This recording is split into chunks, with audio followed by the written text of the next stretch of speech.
vary zato aharo ny sompotra isika ao amin'ny eglizy. Sitrakay sy ny fanahy masina ny tsy ampitondra ny mavesatra anareo afa-tsy ireo zavatra tsy maintsy tandremana. Naseho ahy ny tanàna masina nidina avy any an-danitra.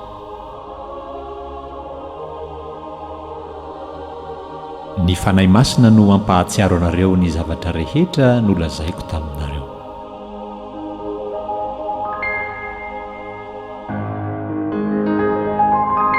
Amin'ny anaran'ny Ray sy ny Zanaka sy ny Fanahy Masina.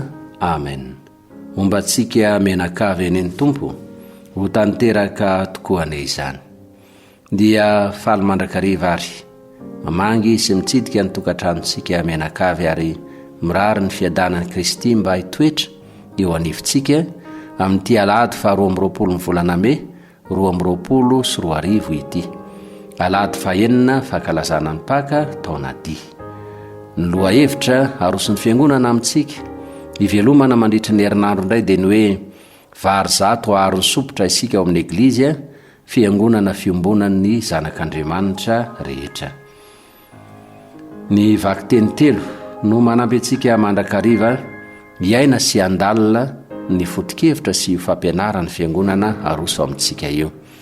Ny vakiteny voalohany ao amin'ny asan'ny apôstôly 5:10 andininy voalohany sy faharoa dia faranana amin'ny 12 ka hatramin'ny 7. Ilazan'ny apôstôly hoe sitraky ny fanahy masina ny tsy ampitondra enta-mavesatra anareo afa-tsy ireo zavatra tsy maintsy tandremana. Manandanja eo amin'ny fiainan'ny fiangonana hatrany am-piandohana ny fiaraha-midinika manoloana ny zava-manahirana, indrindra mahakasika ny finoana ilazana fa tsy hevitr'olo tokana na fanaovana izay tiana atao ny fitantanana ny fiangonana fa fiaraha-miasa sy fiaraha-midinika mandrakariva. Ka mba tsy sin'ny hevitr'olombelona fotsiny no anjaka ao dia ambaran'ny apôstôly rehefa avy niara-ny dinika izy ireo hantsiana ny fanapariahana ny hevidiso nampisahotaka ny sain'ireo kristianina tao i Antiokia mahakasika ny hoe tsy mahazo famonjena raha tsy mifora, dia nambarany fa tsy hevitr'izy ireo samy rery ny nentina nandray fanapahan-kevitra fa eo indrindra ny fanahy masina nanilo ny sain'izy ireo. Ka nilazany fa sitraky ny fanahy masina ny tsy ampitondra enta-mavesatra ireto vao mandray ny finoana afa-tsy ny fitandremana izay mety hiteraka fanafitohinana ho an'ny hafa, dia ny fihinanana hena tamin'ny samby sy ny ra ary ny fijangajangana. Ny vakiteny faharoa ao amin'ny apokalipsy masin-dajo hoany 1:20 andininy 10 ka hatramin'ny 14, ny 12 sy 13. Ilazany Joany hoe naseho any tanàna masina nidina avy any an-danitra. Tsy mitsahatra naneo tamin'ny masin-dajo hoany ny tsy ambaratelo ny fiainana mandrakizay i Kristy. Ka taoriany lazany ny fahitana fa fanjakana tsy mba misy fahoriana sy fijaliana intsony ny fanjakan'Andriamanitra, dia asehon'Andriamanitra amin'ny ndray koa ireo rehetra miomboka sambarana any amin'io toerana izay nomaniny ho an'ny vahoakan'io ka naharitra nanompo azy. Ireo apôstôly nofidin'i Kristy ho mpiara-miasa tamin'ny fitorianany evanjely, ary ny tena misongadinao dia mifamirapirata ny voninahitr'Andriamanitra sy ny zanak'ondry. Ka tsy nisy ny antsony ny fahazavana nisy teto amin'ity izao tontolo izao iainantsika ity. Dia i Jesosy ao amin'ny Joany 4:20 andininy 17 sy 17, ilay fahazavana mamirapiratra ny fiainana mandrakizay no milaza ihany koa eto hoe ny fanahy masina no ampahatsiaro anareo ny zavatra no lazaiko taminareo. Vary zato aharo ny sopotra isika eo amin'ny eglizy, fiangonana fiombonana ho an'ny zanak'Andriamanitra rehetra.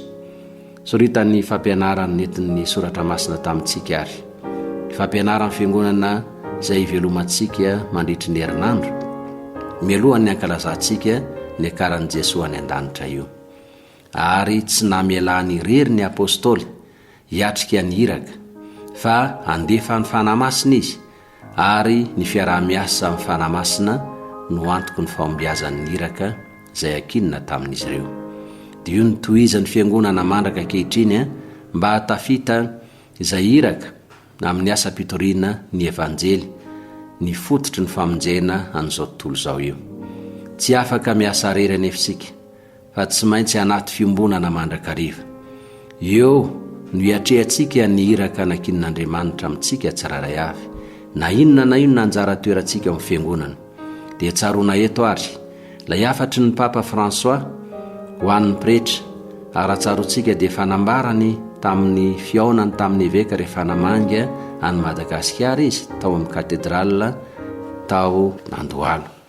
Dia ireto fiombonana efatra ireto manambara amintsika ilay toe-po sy toe-panahy iainana tokoa ny mahakristianina sy ilay voalaza ny loha hevitra hoe varizato ahary ny sopotra isika.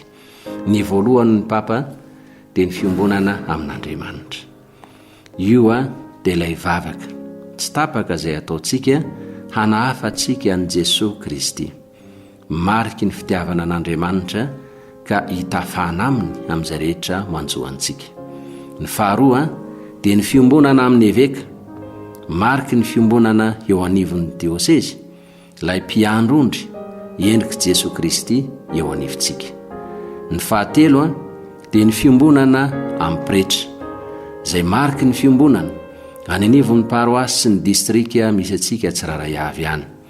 Ka isaky ny manolotra ny sorona masina ny pretra dia tsarovy fa manambara ilay iraka napetraka Kristy amin'ny fandrafetana ny fiangonana vatany masina ary ny fitondrana ny fahasoavana mivoaka an'Andriamanitra manontolo izay nakinina aminy.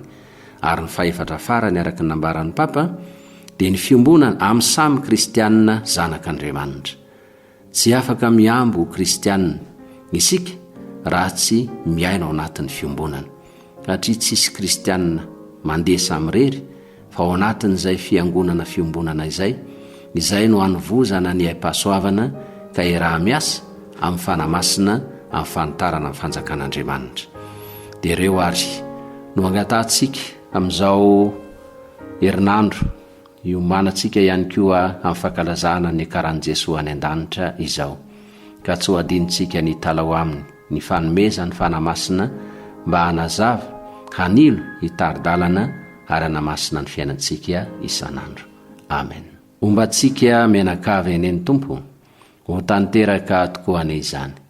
Dia hitsodrano sy tsimbinantsika ilay Andriamanitra mahefa ny zavatra rehetra, ny ray, ny zanaka sy ny fanamasina. Amen. Hitantana ny fiainantsika ny Kristy, isaorana ny Andriamanitra dia samy ho ten'Andriamanitra.